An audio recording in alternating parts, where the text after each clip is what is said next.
right, I spent a bunch of weeks building up my mileage through a base build. Did a lot of aerobic running with strides, and I got my weekly volume up to a mileage that I'm satisfied with to do a marathon build. So after all this easy running, how am I going to transition into workouts? Today, I'm going to talk about transitioning from the base build to the marathon build through the use of gentle aerobic running and speed play. All right, let's go. Another name for this type of speed play is called fartlek. The nature of fartleks is to fluctuate a continuous run with short periods of speed play. So if I plan on running 10 miles for 8 minutes per mile for 80 minutes, and I add 10 2-minute ons of speed play at 6:30 per mile with 1 minute off, during which I will float back up to 8 minutes per mile, which was my original pace, then I'll end up finishing a little bit faster than 80 minutes. Because rather than taking a recovery period, I'm simply floating back to my original pace. And after the 1 minute is over,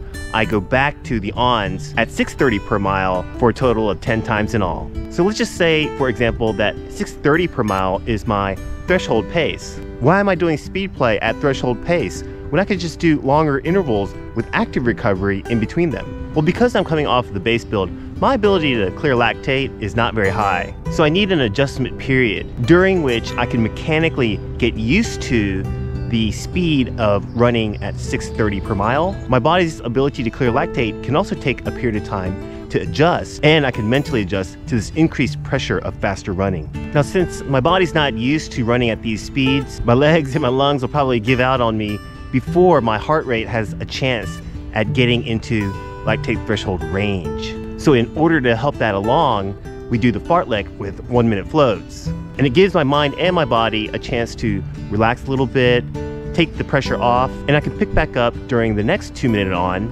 and try to increase my heart rate a little bit more. So by the time I do the 6th or 7th rep, I'm pretty close to lactate threshold heart rate range.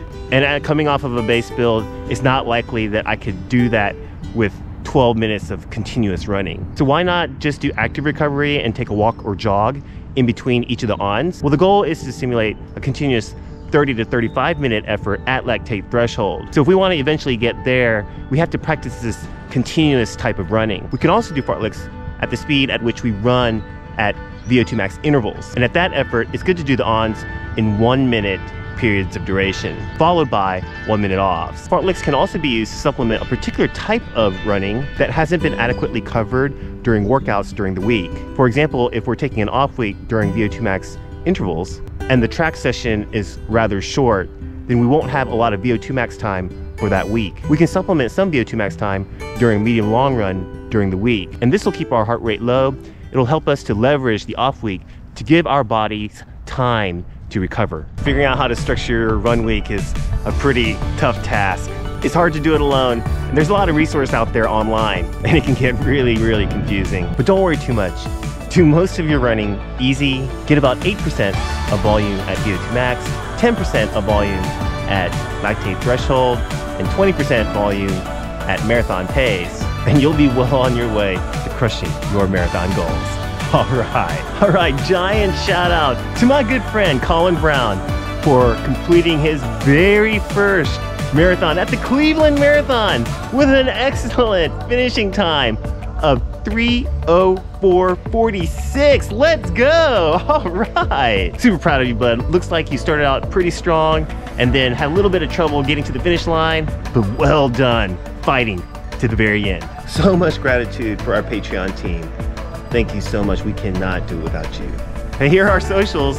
You can follow us right here. Thanks for coming with me all the way to the end of this talk about how to transition from the base build through the use of fartleks or speed play in order to reintroduce lactate threshold efforts and VO2 max interval efforts. I'm gonna get home, get some work done.